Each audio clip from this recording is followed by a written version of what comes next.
among other things, I volunteer with homeless youth, and I guess I'm here because I don't want to read about them, and I don't want to read about my neighbors.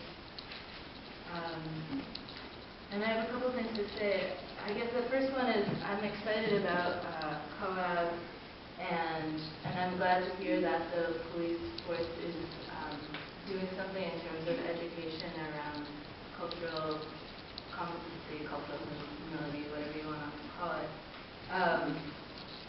It's really important.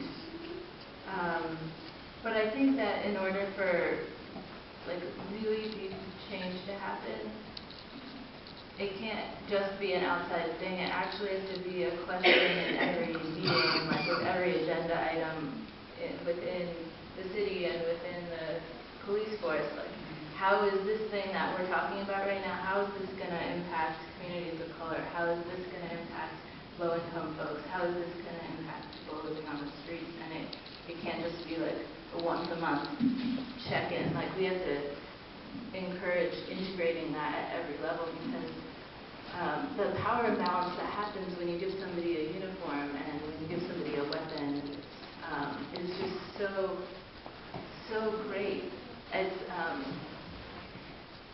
It's hard to even think about feeling safe in that context. And so I guess my question is, how do we get to that place?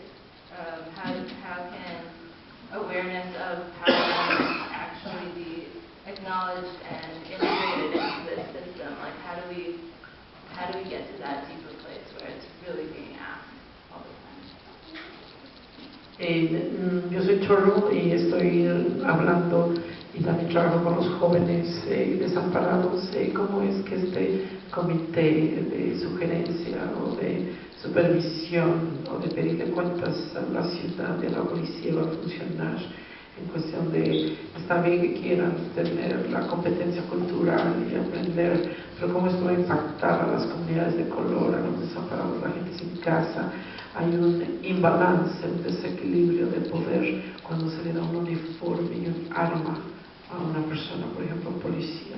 Quiero entender cuál es la conciencia, la pluralidad y cómo hacer conciencia cuando se está hablando de esto. No se trata de una reunión de una vez al mes y checar. Ya me siento bien, ya se hice mi trabajo. I'm very glad you asked that, because that is actually the next step in the training.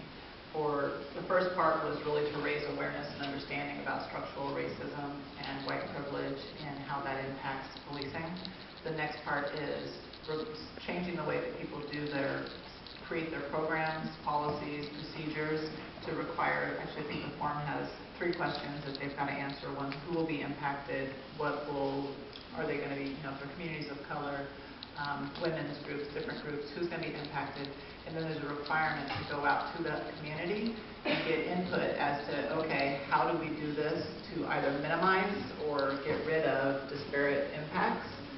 That is why we need more voices to be willing to work with the police bureau, because I'm guessing there's a lot of officers or command staff members who may not know someone who they can go to and get that information from. So we need the diverse parts of the community to be willing to work with the police bureau, because that's in their job description, to go out and get those answers from the community. Because you can't create the policies and procedures and programs if you don't understand the actual impact. To understand the impact, you've got to actually ask the people who are going to be impacted. No se puede entender las pólizas si no se puede entender el impacto a la gente, a las comunidades. Por eso es importante participar en el siguiente aspecto, que bueno que lo traes al contexto. Estamos hablando acerca de cómo implementar estructuras donde se puedan cambiar los programas, los entrenamientos, donde haya gente de la comunidad participando directamente con esas directivas con la policía, y se hable de cómo es que están siendo impactados, por ejemplo, el racismo estructural que existe, y se puede hablar para poder minimizar esa cuestión de política de acción.